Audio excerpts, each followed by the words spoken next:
해리포터와 비밀의 방 제2장 도비의 경고.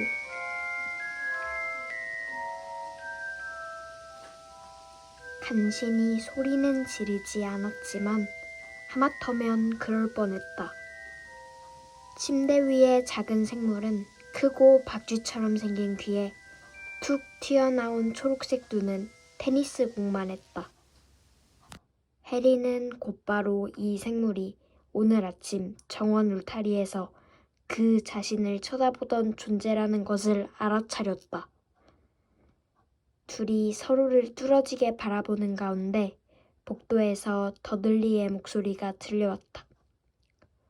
외투 받아드릴까요, 메이슨 아저씨, 아주머니? 그 생물은 침대에서 미끄러져 내려오더니 길고 가느다란 코끝이 카펫에 닿을 정도로 깊숙이 허리를 숙였다. 팔다리 부분에 구멍을 낸 낡은 베갯잎 같은 것을 걸친 녀석의 옷차림이 해리의 눈길을 끌었다. 안녕? 해리가 쭈뼛거리며 입을 열었다. 해리포터. 그 생물이 말했다.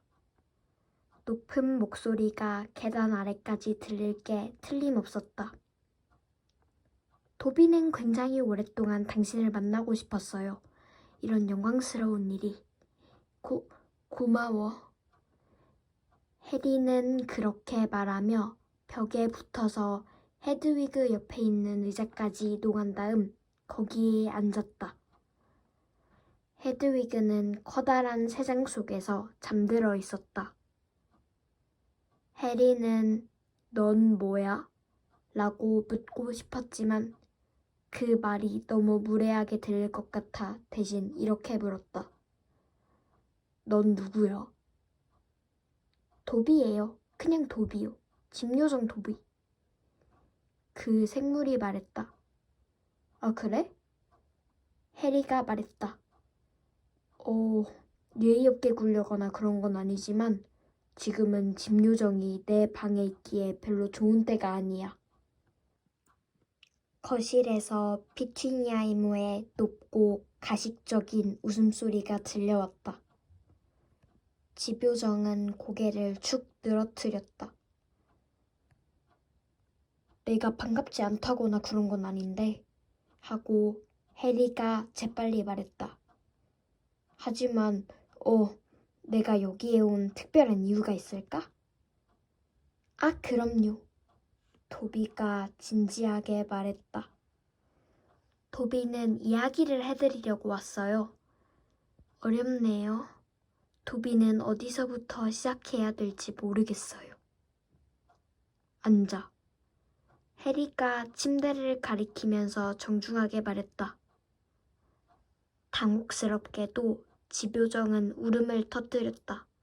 아주 시끄럽게. 아, 앉으라니. 도비가 울부짖었다. 단 한 번도 아래층에서 들려오던 목소리가 멈칫하는 것 같았다. 미안해. 해리가 속삭였다. 기분 나쁘게 하려던 건 아니야. 도비를 기분 나쁘게 했다뇨? 집요적은 목이 메는 듯했다. 도비는 단 한 번도 마법사한테서 앉으라는 말을 들어본 적이 없어요. 꼭 동등한 존재라도 된 것처럼. 해리는 쉿 하면서 애써 달래는 표정을 지으며 도비를 다시 침대로 이끌었다. 딸꾹질을 하면서 침대에 앉은 도비는 마치 무지 못생긴 커다란 인형처럼 보였다. 마침내 도비는 간신히 마음을 추스르고 눈물이 그렁그렁 맺힌 큼직한 눈에 흠모의 빛을 가득 담은 채 해리를 뚫어지게 쳐다보았다. 괜찮은 마법사를 한 명도 못 만나봤구나. 해리가 도비의 기운을 북돋아 주려고 말했다. 도비는 고개를 젓더니 예고도 없이 펄쩍 뛰어올라 창문에 거세게 모래를 박으며 못된 도비, 못된 도비 하고 소리치기 시작했다. 하지마, 뭐 하는 거야? 해리가 벌떡 일어나 도비를 다시 침대로 끌어당기며 쉿 소리를 냈다. 헤드위그가 유난히 큰 소리로 끽끽거리면서 깨어나 날개를 사납게 퍼덕거리며 세 장 창살을 두드렸다. 도비는 도비를 벌줘야 해요. 두 눈동자가 살짝 가운데로 몰린 채 집요정이 말했다. 도비든 하마터면 도비의 집안을 욕할 뻔했어요. 너희 집안? 도비가 섬기는 마법사 집안 말이에요. 도비는 집요정이에요. 영원히 한 집안, 한 가문을 섬겨야 해요.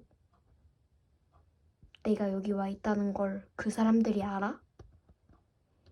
해리가 호기심을 느끼며 물었다. 도비는 몸을 떨었다. 오, 아니에요, 아니에요. 당신을 보러 왔으니 도비는 도비를 가장 심하게 벌줘야 해요. 이번 일로 도비는 귀를 5분문에 찧어야 할 거예요. 그분들이 알게 되면... 하지만 내가 5분문에 귀를 찌으면 그 사람들이 알아차리지 않을까? 아닐 거예요. 어쨌든 도비는 항상 무슨 이유로든 도비를 벌줘야 하거든요. 그분들은 도비가 그렇게 하도록 놔둬요. 가끔은 그 이상의 벌을 주어야 한다고 알려주기도 하고요. 근데 왜 떠나지 않아? 달아나는 게 어때? 집요정은 누가 해방시켜 주어야만 해요. 그리고 제가 모시는 집안은 절대로 도비를 놓아주지 않을 거예요. 도비는 죽을 때까지 그 집안을 섬겨야 해요. 해리는 도비를 뚫어지게 바라보았다. 그런데 나는 이곳에 고작 4주 더 머문다고 억울해했다니. 해리가 말했다. 내 얘기를 들으니까 더즐리 가족이 인간적으로 느껴질 정도다. 누가 널 도울 수는 없어? 내가 도와줄까?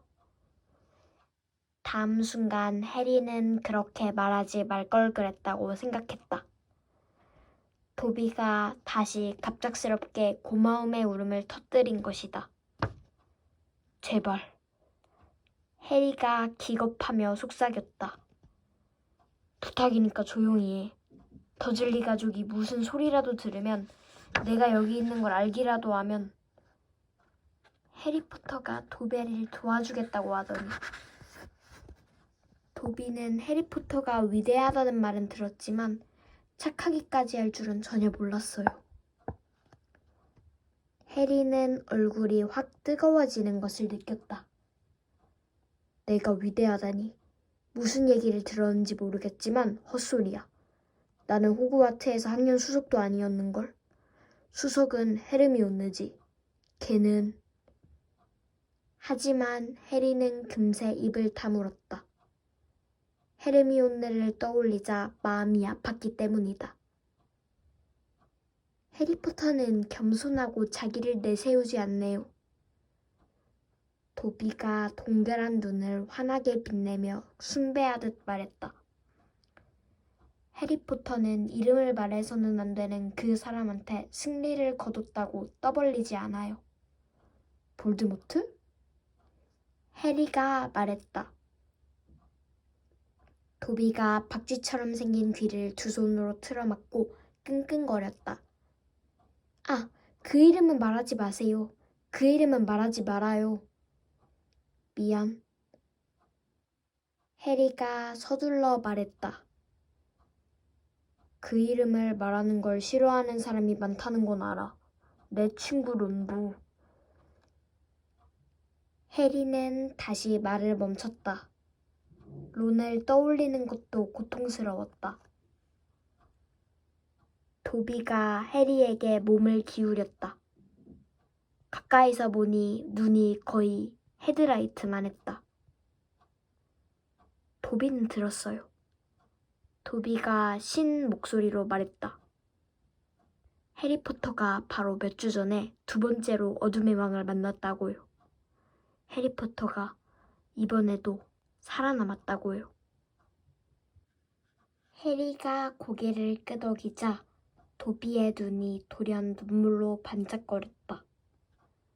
아!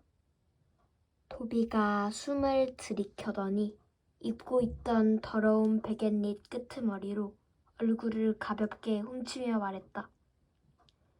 해리포터는 용맹하고 대담해요. 해리포터는 이미 수많은 위협을 무릅썼어요. 하지만 도비는 해리포터를 지켜주려고 해리포터에게 경고하려고 여기에 온 거예요. 정말로 5분문에 귀를 찧어야 하더라도 말이에요. 해리포터는 호그와트로 돌아가선 안 돼요. 나이프며 포크가 쨍그랑거리는 소리와 멀리서 울리는 버너니 호브의 목소리만 아래층에서 들려올 뿐 방 안은 갑자기 침묵에 휩싸였다. 뭐라고? 해리가 말을 더듬었다.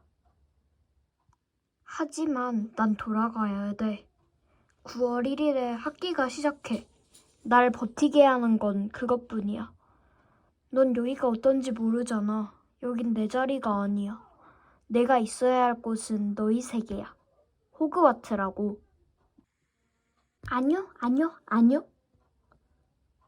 도비는 귀가 퍼덕거릴 만큼 세차게 고개를 저으며 세된 소리를 질렀다. 해리포터는 안전한 곳에 머물러야 해요.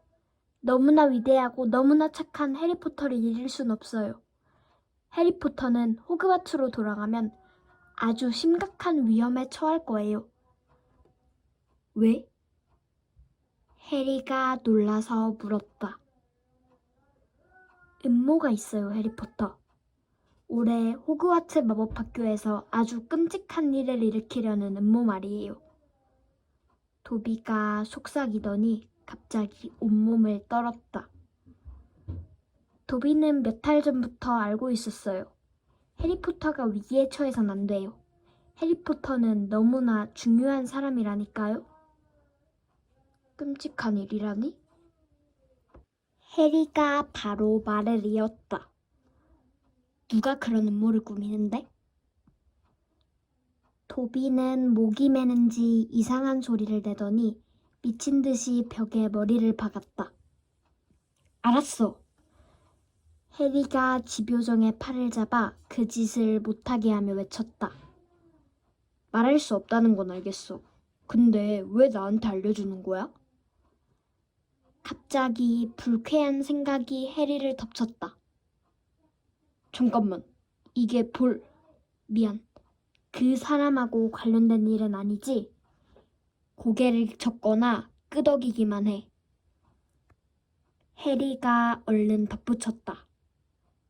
도비의 머리가 불안하게도 다시 벽 쪽으로 기울어졌던 것이다. 도비는 천천히 고개를 저었다.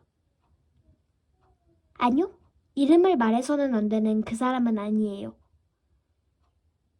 그러면서도 도비는 눈을 크게 튼 채 해리에게 힌트를 주려고 애쓰는 듯했다. 그러나 해리는 전혀 감을 잡을 수 없었다. 그자한테 형제가 있는 건 아니잖아. 그치? 도비는 고개를 끄덕였다. 눈이 더 한층 휘둥그레졌다. 그럼 호그와트에서 끔찍한 일을 벌일 만한 사람이 또 떠오르지 않는데? 해리가 말했다. 내 말은 무엇보다 덤블도어 고수님이 있잖아. 그분이 누군지는 알지? 도비는 고개를 숙였다. 알버스 덤블도어는 호그와트를 거쳐간 교장들 중에서 가장 위대한 사람이에요. 도비도 알아요. 도비는 덤블도어의 힘이 이름을 말해서는 안 되는 그 사람의 전성기 때와 맞먹는다는 얘기를 들었어요. 하지만 도비의 목소리가 긴박하게 소곤거리는 소리로 바뀌었다. 덤블도어는 쓰지 않는 힘들이 있어요. 품이 있는 마법사들은 결코 쓰지 않는. 도비는 해리가 말리기도 전에 침대에서 뛰어내려 책상 스탠드를 움켜쥐고 귀가 찢어질 듯 깍깍 소리를 지르며 머리를 때리기 시작했다. 아래층에 갑작스러운 침묵이 내려앉았다. 몇 초 후 해리는 심장이 미친 듯이 두근거리는 와중에 버넌 이모부가 더들리가 또 텔레비전을 켜놨나 보네요. 요 말썽꾸러기 녀석. 하고 복도를 소리치며 복도를 나오는 소리를 들었다. 빨리 옷장으로 들어가. 해리가 쉿 하며 도비를 옷장 안에 밀어넣은 다음 문을 닫고 침대로 막 몸을 던진 순간 문손잡이가 돌아갔다. 도대체 무슨 짓거리를 하고 있는 거냐? 버넌 이모부가 해리의 얼굴에 무시무시할 만큼 가까이 얼굴을 들이민 채 이를 악물고 말했다.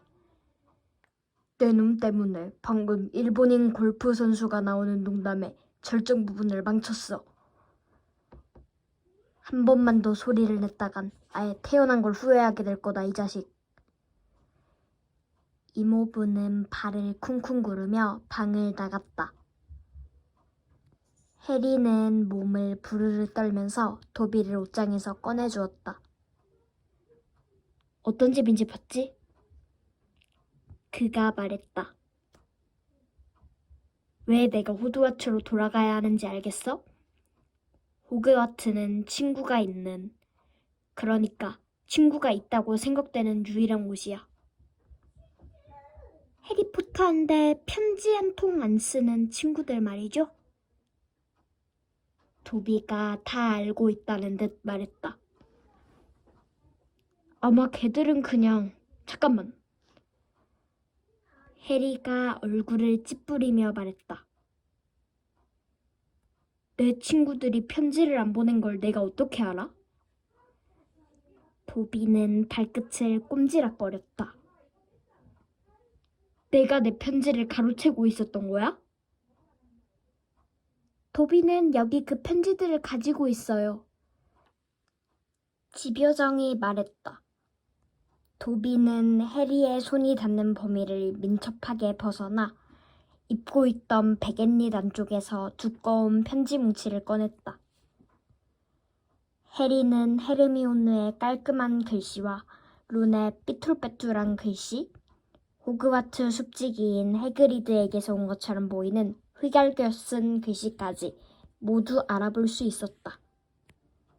도비가 걱정스럽게 해리를 올려다보며 눈을 깜빡거렸다. 해리포터는 화를 내선 안 돼요. 도비는 해리포터가 친구들이 자기를 잊었다고 생각하길 바랐어요. 그러면 해리포터가 학교에 돌아가고 싶어 하지 않을 수도 있다고 생각했어요. 해리는 듣지 않았다. 그가 편지를 낚아채려 했지만 도비는 손 닿지 않는 곳으로 펄쩍 뛰어올랐다. 해리포터는 편지를 갖게 될 거예요. 호그와트로 돌아가지 않겠다고 도비한테 약속하면요. 아, 이건 당신이 맞닥뜨려서는 안 되는 위험이에요.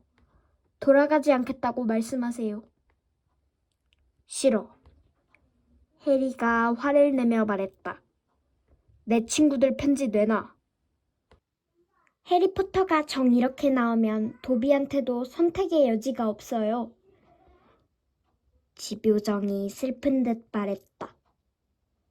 해리가 채 움직이기도 전에 도비는 쏜살같이 달려가 침실 문을 열고 계단 아래로 질주했다.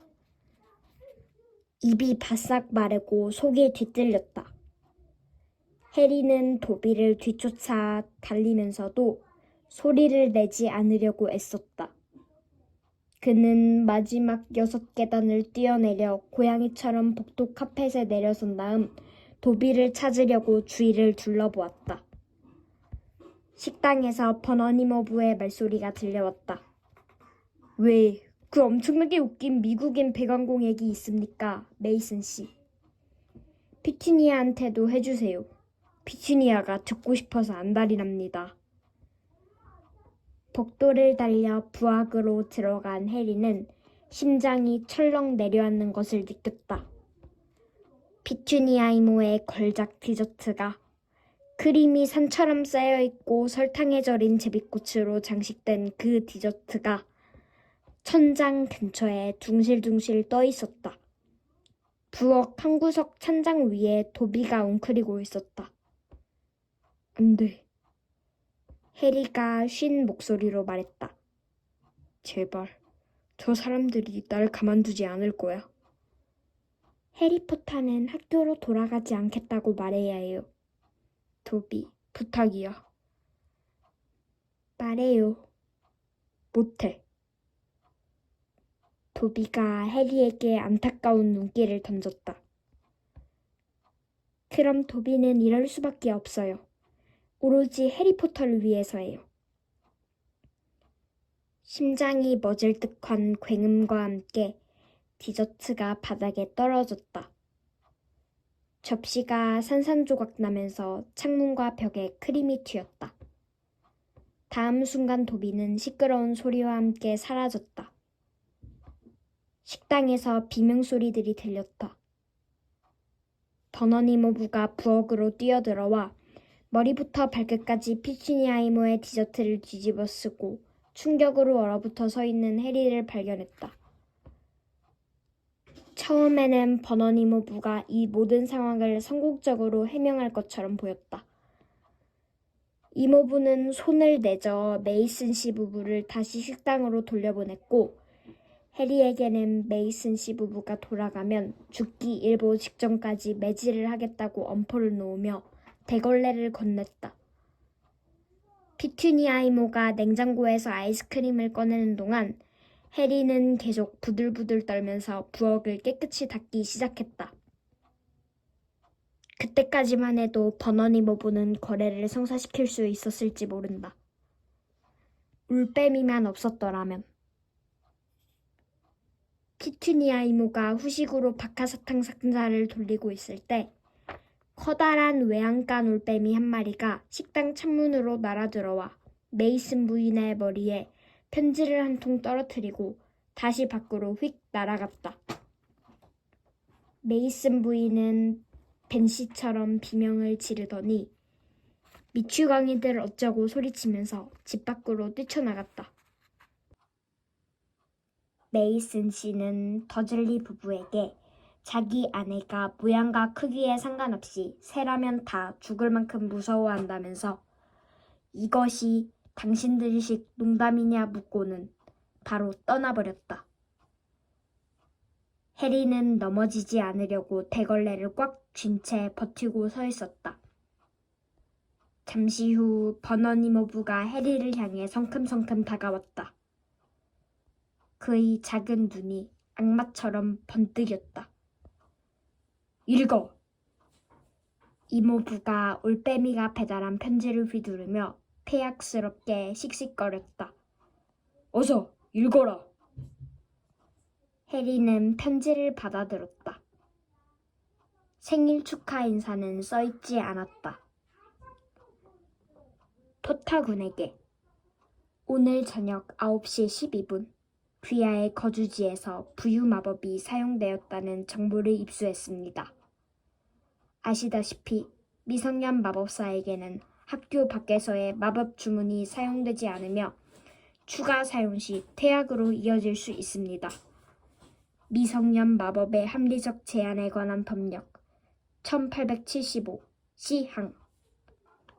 또한 비마법 사회 구성원들에 의해 발견될 위험이 있는 모든 마법 행위는 국제마법사 연맹 비밀유지 법령 13항이 규정한 중죄라는 점을 유념해 주시기 바랍니다.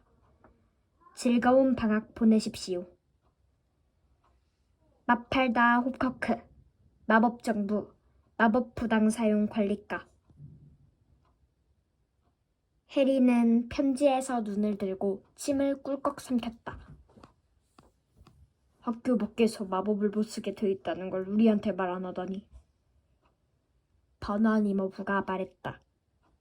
그의 두 눈에서 광기가 번뜩였다. 말하는 걸 잊었나? 깜빡이라도 하셨나?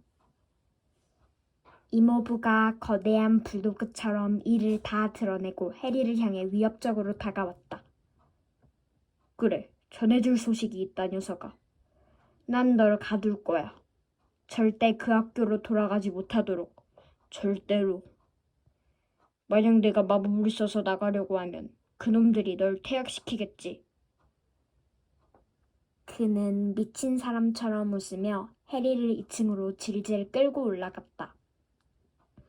버넌 이모부는 내뱉을 말 그대로 지독하게 굴었다.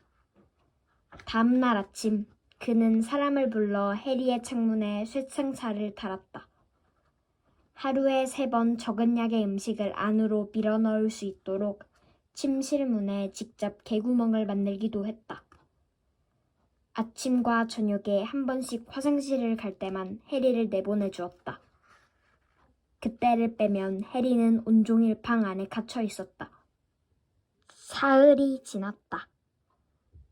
더즐리 가족은 화가 누그러진 기색을 보이지 않았고 해리는 그 상황에서 빠져나갈 방법을 도무지 떠올릴 수가 없었다. 그는 침대에 누워 창밖에서 태양이 가라앉는 광경을 지켜보며 비참한 마음으로 앞으로 어떤 일이 벌어질지 생각해 보았다. 마법을 써서 방을 빠져나간다고 해도 마법을 썼다는 이유로 호그와트에서 퇴학당하면 그게 다 무슨 소용인가.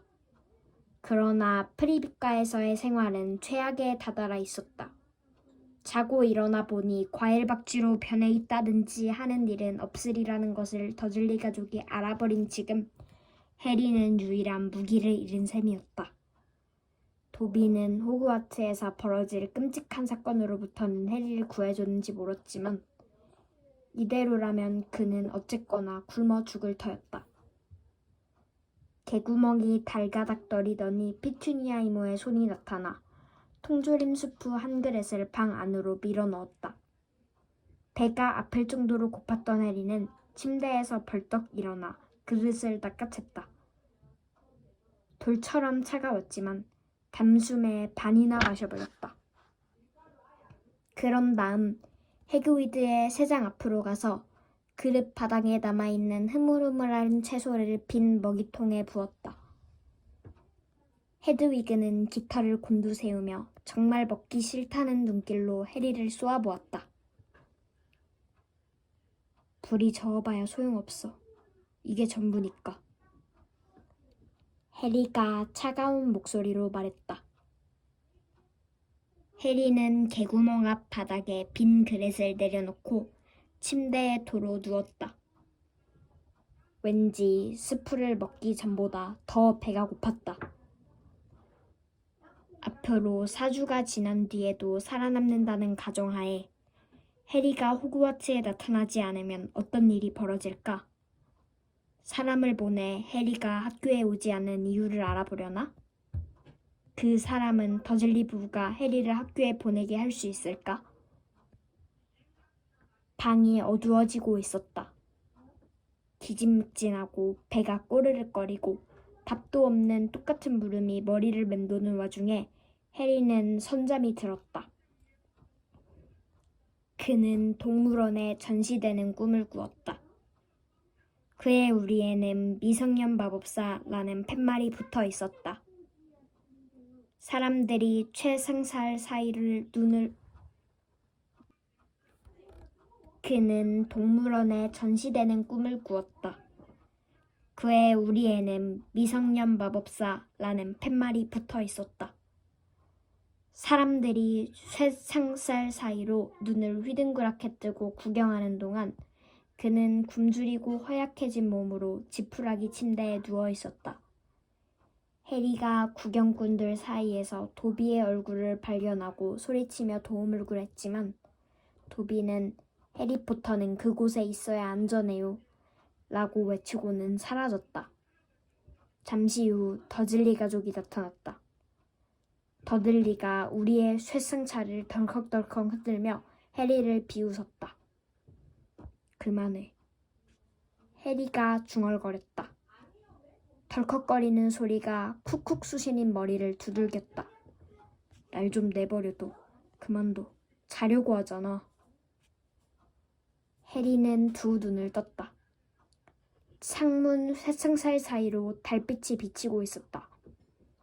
누군가가 쇠창살 사이로 정말 그를 바라보고 있었다. 죽은 깨투성이 얼굴에 빨간 머리카락, 긴 코를 가진 누군가가. 론 위즐리가 창밖에 있었다.